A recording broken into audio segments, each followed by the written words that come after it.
Do'stim, namoz vaqti bo'lib qopti. Ikkita joy namoz olib keldim. Yur namoz o'qib olamiz. Yur do'stim.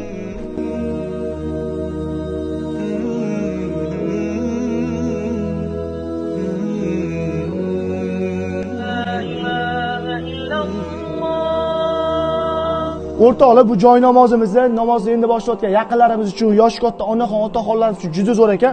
O'zi azon etar ekan, o'zi namoz o'qitishni o'rgatar ekan. Undan tashqari 5 xil tili bor ekan. Yana bitta afzalligi o'zbek tilida ham o'rgatar ekan. Bu joy namozimizga hamma duo suralar kiritilgan. Undan tashqari tahajjud, musofir, qazo namozlarini ham o'qisanglar bo'ladi. Agar shu joy namozimizni sizlarga qiziq bo'layotgan bo'lsa, pastga silkila, ya'ni nomerlarga aloqa chiqib olsanglar bo'ladi. Inshaalloh o'zimizga ravo ko'rgansiz, sizlarga ham ravo ko'ramiz. Rostdan zo'r ekan, o'zimdan tekshirib ko'rdim. Bemalol aloqa chiqib olsanglar bo'ladi. Hammaga rahmat.